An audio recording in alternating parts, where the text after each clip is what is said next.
Hello and welcome to the latest from Hearts Standard. My name is Joel Sked and we're only 3 minutes late in starting because I didn't blether as much as I usually do with James before hitting the record button. How's it going, James?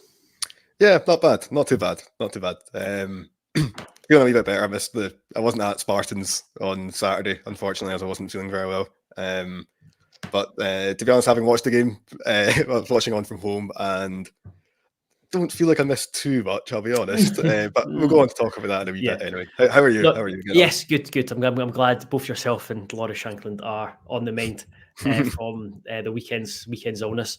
What top have you got on before we crack on? This is it's everyone's favourite Polish team, Wisla Krakow.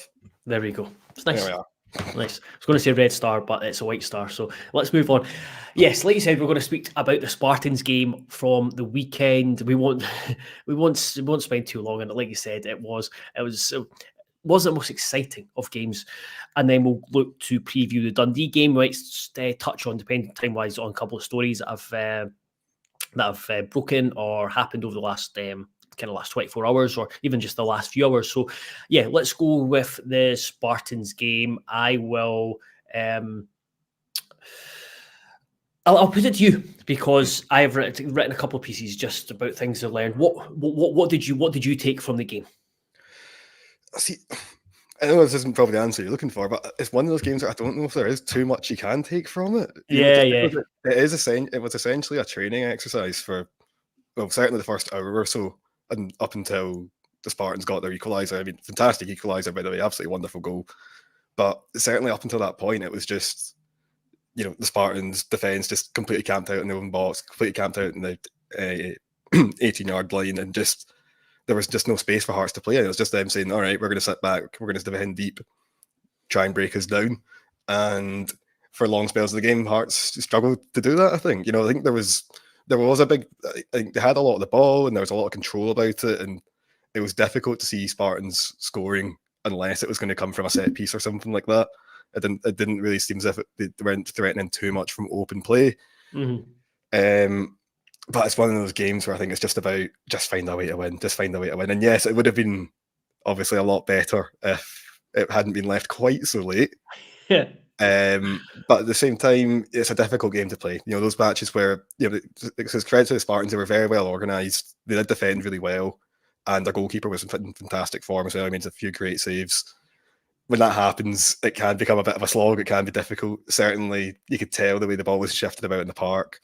The players didn't really seem to understand that the ball would be skiting quite a lot, like around the pitch. Like they kept kind of overhitting passes and things like that, which wasn't great.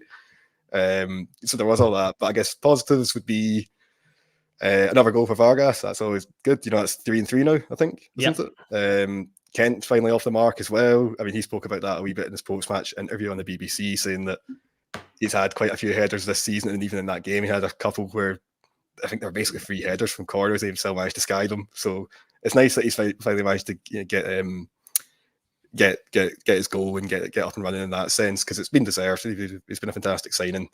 But overall, I think you have to say it was fairly underwhelming, I think. Yeah, I think that is that's the word to use. We looked at full time. I was just like, right, it was a mixture of relief and like, oh, that wasn't great at all. And then with the benefit of hindsight, and then like the 3 p.m. games, you're like, right, okay, wasn't as maybe not as bad as you look, just because everyone else in the Premiership seemed to struggle. Hibs struggled against Forfar. St Mirren beat Queen of the South by a goal. Couple of Premiership teams lost, albeit to Championship teams. Obviously, Partick Thistle got modicum of revenge against Ross County, and the St Johnstone got beat by Airdrieonians, who Hearts will face in the next round. So yeah, I don't think it wasn't a performance that caused for drastic,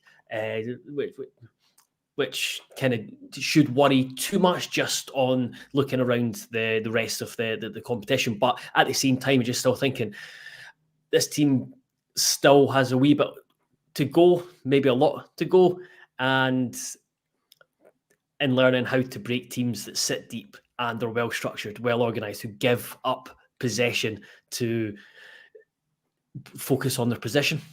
No, definitely. Because I mean, look, obviously the winning goal came directly from a corner.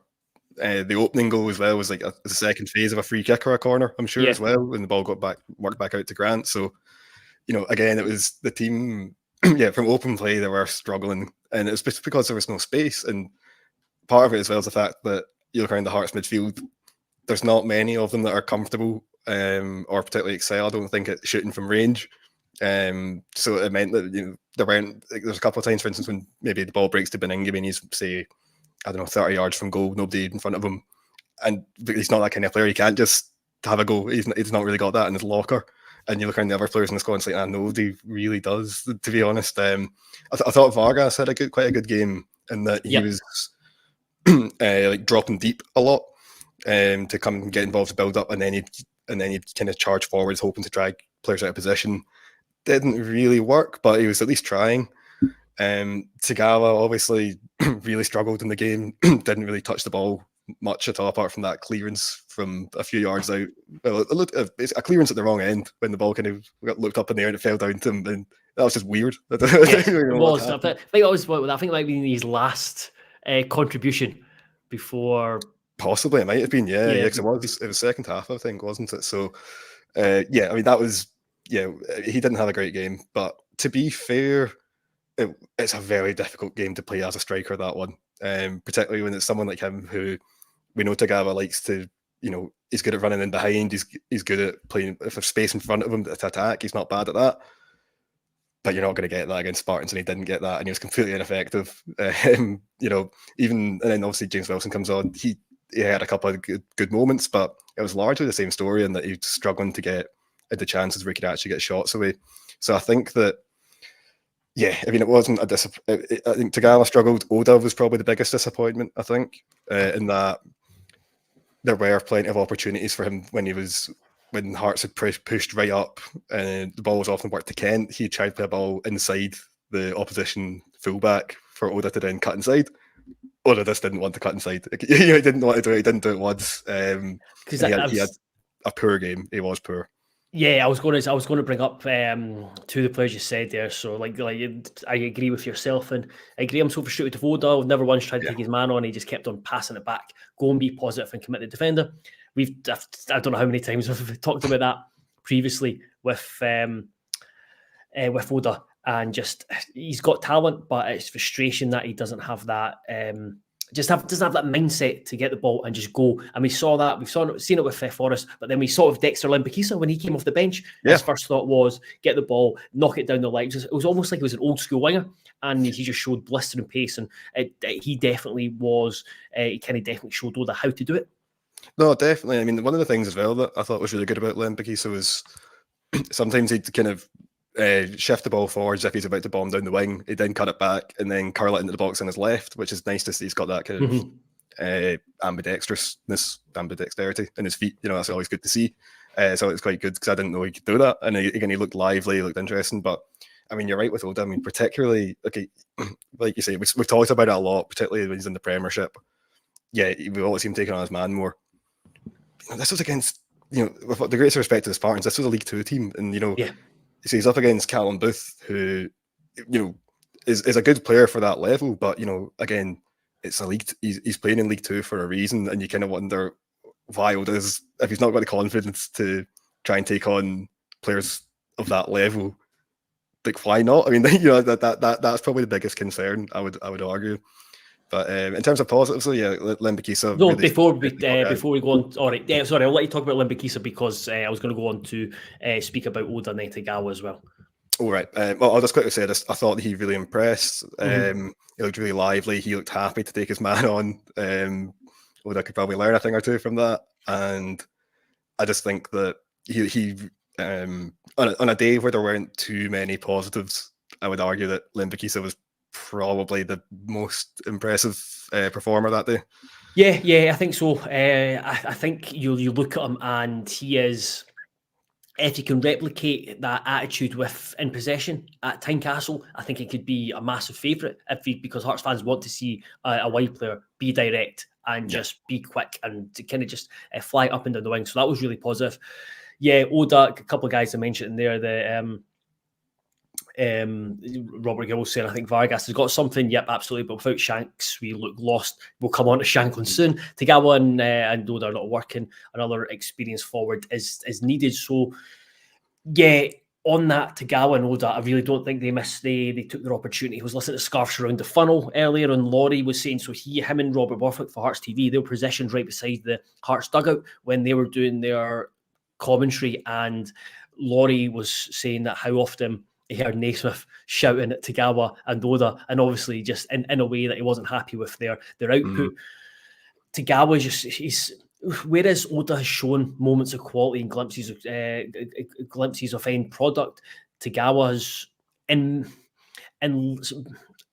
he's not had he's not played consistently. He's had his injuries, but he just looks like he struggled to adapt, and he's not had the running games to get up to the speed of things. But at the same time, he's not shown enough in his minutes so far to kind of justify that running game. So it's a difficult one. Do you kind of persist, and then maybe at the detriment to the team as a whole, or do you take him out and try and just hope to build his level up? So that's one question. Second question, James, is if not, do you go and look at adding to the striker options before the window closes? Liam Boyce is still not back, but he should be back soon. And then you've got Vargas, who obviously is picking up and looks like he's going to have a strong second half to the season. What are your thoughts around Tagawa and the striker situation? I kind of think, firstly on Tagawa, I guess, we talk about Oda showing glimpses. I can think of maybe two good things that Tagawa's done. I remember the opening day against St Johnstone, he set up Shankland for that goal right at the death, and that was really good. And I remember his goal against Partick Thistle, again, good goal, well taken. But apart from that, there's really not been much to write home about at all. I don't think that he's shown that he can be relied upon to score goals in the event that Shankland's injured or suspended or whatever. And I think that in terms of the overall striker situation, if everyone's fit and available, then Hearts probably don't need anyone else. But that's the big thing. It's like, well, Liam Boyce, again, he's a good player. Can you rely on him to stay fit for a full season? Probably not. The evidence would suggest no. And even then, when he has played, he's only got one goal this season. Again, Vargas, he's started to pick up a bit. But again, he's got 4 goals this season. I think another striker is definitely required, to be honest. I do. I think that in terms of bodies, Naismith's probably fine on that front, and that he's got enough options there. But in terms of options that can deliver consistently, he's only really got Shankland. And yeah, to be fair, Vargas is picking up, but again, I do think there needs to be another option in there. I do think there needs to be someone else who can provide, who can chip in with a few goals and provide some sort of goal threat. Because right now, I mean, let's face it, no, apart from Shankland and more recently Vargas, no one else is really contributing in that way. I mean, the obvious one on everyone's lips, I wrote about it yesterday, was Kevin Viveen. Yeah.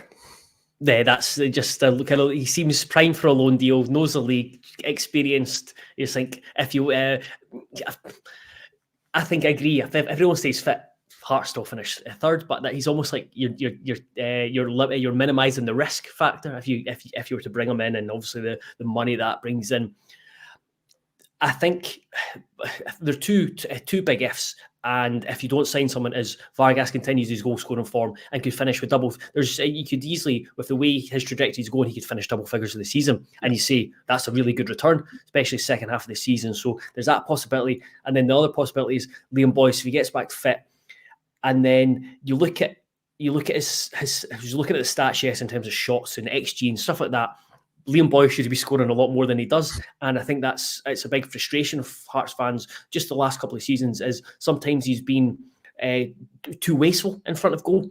His decision making, or he tries to take one touch too many, or he tries to cut back, steady himself. Maybe he needs to be like Shankland, a bit more ruthless. And again, he's done that in the past. He scored 20 goals in back-to-back seasons for Ross County, so he is very much capable of it. So I think if Boyce and Vargas were able to step up their output, then you don't need another striker. But I think it does minimise that risk if Naismith or the management team are not sold on Tagawa, and I think he's not ready to be part of the team regularly. And maybe the Spartans game was a kind of big moment within that. Then probably do looking at another body, and I don't think it'd be the worst thing to have someone who's more of a maybe kind of target man or a physical striker in there when you are against packed defences and you do need to just pop the ball in the box from wide positions. So there is that. I think that will do for the Spartans game. We'll move on to the Dundee game, unless you're going to add anything, James. There's just one thing. I was like, well, if you're wanting a big unit up top, there's surely one man who stands out above the rest right now, right? I know you're a fan, Joe Nubley. Yeah, he's away. I think he's away to Exeter City. So Hearts can offer a few more quid than Exeter. Yeah, the fact that he's destined for Exeter City, I think, says a fair amount about how he's viewed within British football, and he's not maybe the £1 million player that David Martindale was kind of hoping or thinking he would get for him. So staying on strikers, but looking ahead to the Dundee game again, the big one is that Lawrence Shankland's back in training today and hopefully should be fit to face Dundee.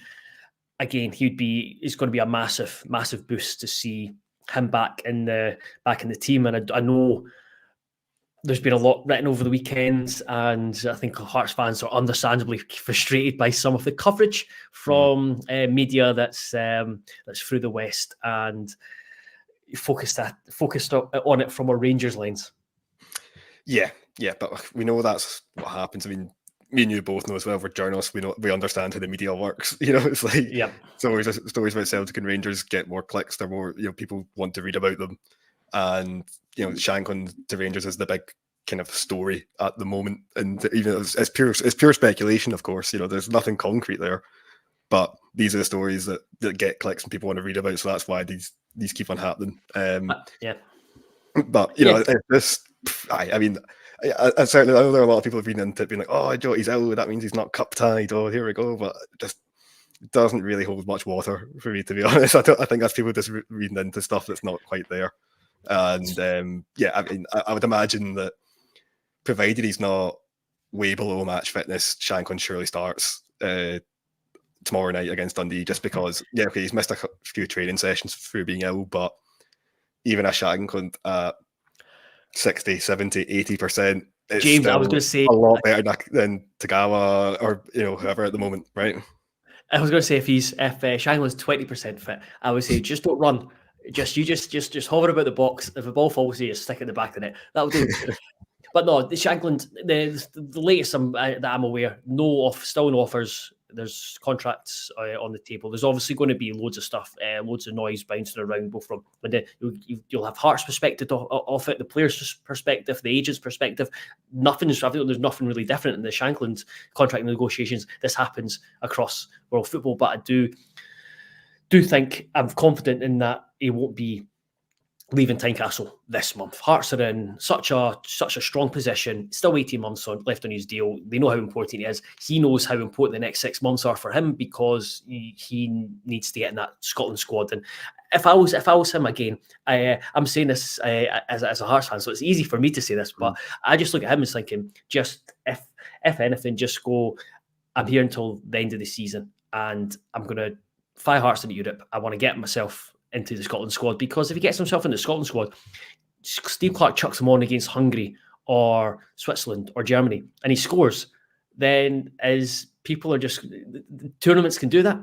Okay, people are very much aware of you beforehand, but being in a tournament scoring elevates you even further. So yeah, there's a part of me feels for Stephen Naismith, because I don't know how he's feeling answering questions, but I'm just getting bored of hearing the questions about Shankland. So we'll move on and look at the Dundee game. This is a great opportunity for Hearts, because no one else plays on a Tuesday night. Hearts win, and at least for 24 hours, take an 8-point lead in third place. And again, it's another opportunity to try and improve on the home performances / results. Oh, of course, and also it's also a way to show that the management team have learned from the mistakes made up in Dens Park earlier in the season as well. You know, obviously that was a game where Hearts didn't really get going at all, finished 1-0. But to be fair, Hearts are a different animal now than they were back then. You know, like, obviously there's been a change in formation. Some of the players have settled a bit better. There seems to be a bit of a clearer tactical identity and all the rest of it. So I would think that I'm quietly optimistic going into this one. I think obviously Dundee don't have Owen Beck anymore at left back. That's a blow for them. It'll be interesting to see who starts kind of on the right hand side for Hearts, because chances are they're going to be up against someone who's fairly new, who's not played much, who maybe doesn't know his teammates all that very well, and that might be an area that the pitch that can get really exploited by someone like, say, Lembakisa, who's absolutely rapid, as we've learned, and likes to get forward. So I think that could be a big option, a big part, a really key area, I think, on the park for Hearts attack, isn't that going down Dundee's left. But Dundee are a good team this season. They're no mugs, and they will make life difficult for Hearts. I mean, I've been quite impressed with the job that Tony Docherty has done there, and I think some of the signings he's made and that kind of thing are really clever signings, good players. And for instance, I don't think they're going to be in any danger of relegation this season, which for a newly promoted club's always really impressive. It's always a big string to their bow. So yeah, no, I think it's definitely it's going to be a tough game, and as we've just been hearing as well, there's going to be another storm tomorrow night, so it's going to be difficult conditions. It's going to be tricky. But I don't think it's going to be quite as much of a slog in the way that the games maybe against Livy or St Johnstone were at home. I think that Dundee they're not quite as defensive as that. I think they are a bit more adventurous. I think they will have a go. I don't think they'll set up just to play for a 0-0 and see what happens. So I think there could be chances for Hearts to kind of get in behind or exploit a bit of space on the counter-attack, which is something that we've not seen anywhere near enough of this season, but this is actually a rare opportunity where Hearts might be able to do that. Yeah, absolutely. And I think you make a couple of good points in both in terms of Dundee, where they've been decent, but also we can get that because, again, Owen Beck is a massive loss for them. And so is Antonio Portales as well. The Mexican defenders came in. He's been really good in that back three. He brings a lot of composure on the ball. He's missed out. So when you take out Beck, when you take out him, the level, the quality in the Dundee 11 just naturally drops. So there are gaps there, or maybe vulnerabilities there that Hearts can take a hold of. They'll likely play with a 3-5-2. Their biggest threat, I think, is something that, Hearts will be tested. Their set-piece defensive record will be very much tested, because I think Dundee, and it's something you picked out at the start of the season when you were talking about the attacking set plays, was Dundee are one of the best in the league at creating chances or scoring goals from set pieces. Yeah, no, they're definitely a real threat from them. But then I suppose that's another thing about the Spartans, wasn't it? Was that not the first game that does that count as a goal conceded from a set piece? Are we counting that? I'm not sure. It's funny because at the managerial event, when Stephen Nason was doing his presentation, he put up some stats, and he said that Hearts conceded one goal from a set play this season in the league, and I wasn't sure. I couldn't remember what that was, so I'm not going back to all the goals you conceded to see. I'll need to look into that then. Yeah. All right, okay. But yeah, obviously we know that Hearts' defense set piece record's been excellent. We know that as well against the Spartans, Vargas was left up top, and then Hearts ended up conceded. So maybe that's the last time that happened. Yeah, I know. Maybe that's that brief experiment drawn to a close already. But yeah, it's an area. Yeah, Dundee can't hurt you from there. They've got some big powerful defenders at the back. To be honest, I think the main player that Hearts need to be wary of for me is Luke McCowan. Yeah, just continues to go from strength to strength. I've always been a fan ever since he was at, I'm sure it was Ayr United he was at before Dundee, and he's kind of bounced down the Championship for a while, and he really sees his opportunity at Dundee. He's been a fantastic player for them this year, and he's the one who he's the danger man. He's the one that needs to be really closely marshalled and carefully looked at, because if he gets on the ball and he starts playing well, he can make life really, really difficult for you.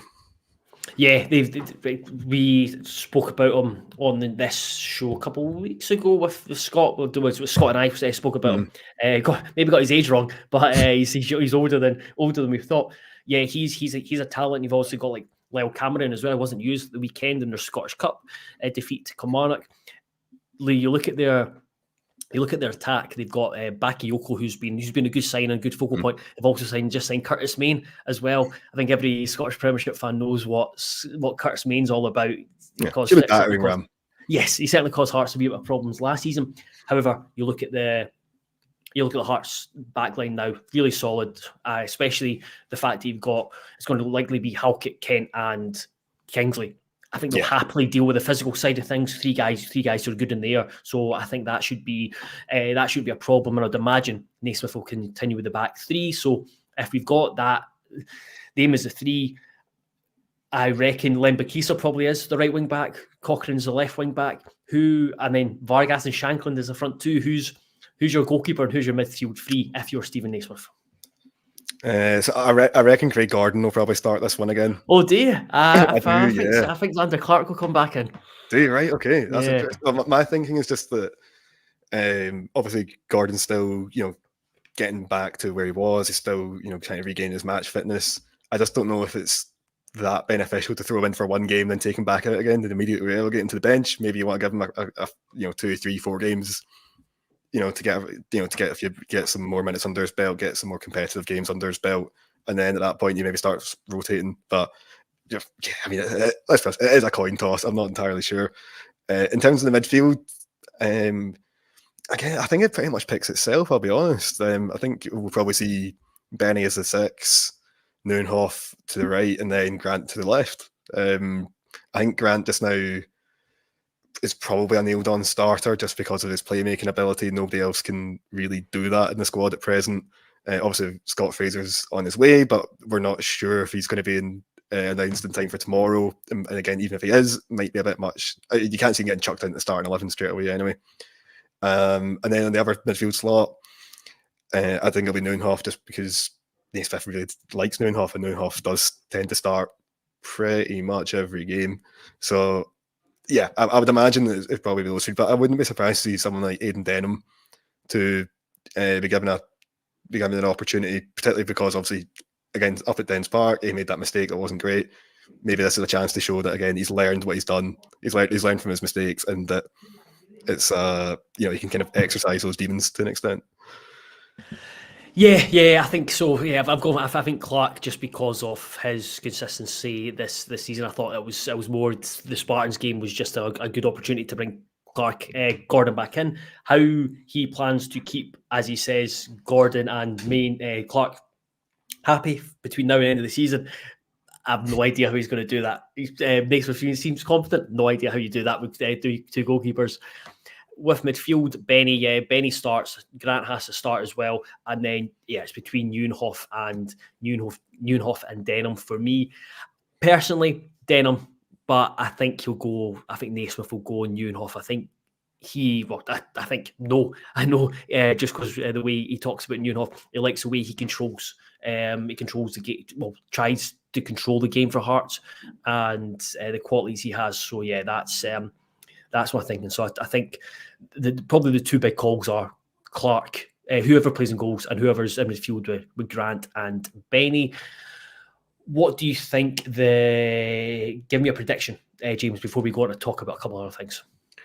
I think we might even get a 2-0. I was going to say 1-0, but no, I think we might even get treated to 2 goals, which will be a nice treat. But yeah, I think it'll be. I don't think it'll be an easy game by any stretch of the imagination. I think it will be quite tight, but I do think the Hearts will kind of edge it in the key areas. But I wouldn't be entirely surprised if Dundee managed to get a goal either. Again, I quite rate Dundee, to be honest, this season. I think they're quite a decent team, and I think they've got enough about them to cause quite a few teams a fair few problems. So I'm going to go for a 2-1 win. Like you said, I think they've got a goal in them. I think it'll be very, very tight. And it's probably quite a tense evening at Tynecastle, and the wait for 3 goals and in a league fixture goes on. Before we finish, up, we'll answer a couple of questions that came in the chat. So Graham asks, any chance Fraser will be signed and in the squad? there's a chance. The fact that Naismith spoke about him both in the broadcast and written press this afternoon suggests that Hearts are very, very confident of getting the deal done. I think there's just it's almost like a matter of crossing the T's and dotting the I's. Whether they can get him registered in time, I'm not sure. I wouldn't be surprised if it was announced tomorrow in the run up to the game, and he might be on the bench. But again, I don't know. That's not any official a view on it. That's just my gut feeling. You've watched a wee bit of Fraser. You're doing a piece for the website. Well, whenever he gets announced, James, we might do just a brief pod tomorrow or whenever he gets announced on him and what Hearts fans can expect. So we'll leave looking at him just yet. Robert Gill asked, do you think there'll be others leaving before the end of the window? To be honest, the only one I could think of would be if another striker was brought in, possibly Tagawa gets loaned out to somebody who's like maybe doesn't see as much of the ball, that team that maybe do counter-attack a bit more. You know, maybe someone towards the bottom end of the Premiership where he might get those opportunities, might get a chance in a system that maybe suits him a wee bit better. But I think aside from that, it's hard to say. You know, again, maybe a couple of the young guys, maybe one or two of the young guys head out on loan. But yeah, it's like you say. I think a big one is if Hearts, but you have to remember Tagawa's on a 4-year deal. So if they've still got, they still hope that he'll become a key player for Hearts or a useful striker contributor for the team, then I don't think there'd be any issue. I think that's if they still have a feeling he's got a long-term future at Hearts, I think a loan move somewhere else in the Premiership would be beneficial to him. I don't think many more would leave just because you look at Halliday having left, Lowry having left, a couple of injuries that it's getting down to the size of squad that probably Naismith wants to operate with. So you mentioned a few young boys. I think a lot of the guys who are around the first team, I think they'll probably stay around it. You got Peter Haring as well. He wasn't in the squad at the weekend. Be interested if he's in the squad tomorrow. He could be one. He's one. That wouldn't surprise me actually, to be honest, if Haring moved on, given that. I mean, you can count the amount of games he's played this season on one hand, right? Yeah, so he was involved quite a bit in the start of the season because, again, he's a big Naismith is a big admirer from. They get on really well. They've got a good relationship from their playing career. I do think maybe Haring would might keep him around just because of his influence in behind the scenes. His role in the dressing room, a very popular figure, really good experience, etc., etc. So I wouldn't be surprised if no one leaves between now and the end of the window, or Hearts bring in Fraser and potentially at most one more. Graham mentions that great to see Harry Stone sign a new deal. Both him and Ethan Drysdale have signed deals until 2025. Harry Stone's on loan at Queen of the South. He's been playing regularly and doing well. I think Naismith spoke about, you put the piece, or someone put the piece on the site this afternoon, and Naismith was talking about how the loan's been going well, and that was part of his development that they saw. And yeah, I think there's still got a feeling that he can still progress, which is key. We've also got Liam McFarlane as well, who's been the B team keeper. He's signed a new deal. And then there's Ethan Drysdale. A wee bit on Ethan Drysdale is that he's missed a lot of football over the last couple of years because of injury. This is his last year of 18s. He's been brilliant when he has played for the 18s. He's been really impressive for the B team. He played in the bounce game. So he's a left back. He played in the bounce game against Kilmarnock on Monday. And I believe he showed up really well playing up against Danny Armstrong. So he's another one that's highly rated. And finally, I'll ask you this one, James. Daniel asks, could we do it in Europe? Let's say we faced PAOK now. I mean, Hearts are definitely a much better team now than they were at the start of the season. They're a lot more solid. Like, I don't think they'd go over to Greece and get battered 4-0 again. But, that's a really good question. I think they'd be better for sure, but I don't know, PAOK were quite good. But then they played Aberdeen, and Aberdeen made them look very ordinary, didn't they? So, I'm going to set the fence on this one. Maybe. Could Hearts do it? Yes. Could Hearts do it? Yes. But it's but that's a big thing. It's like that's the aim, to get into Europe consistently, and then get closer to these teams and be able to take scalps like that and not exit the tournament meekly in the way they did in Greece. It's a key, and I think that's importance of continuity, is that you're not changing manager in the summer and having to build again, or not changing loads of players, that they build this experience together and get there and improve. So that's key, and hopefully we get the chance again as a team that finishes third and in the group stages next season. But until probably Wednesday, or maybe tomorrow, depends if we speak about Fraser. But until Wednesday, when we review the Dundee game, thank you very much, everyone, for listening. And thank you very much, James, for your contribution. Thank you for having me. No problem. I'll have you again many times over the next 6 months. Yeah, you're stuck with me now.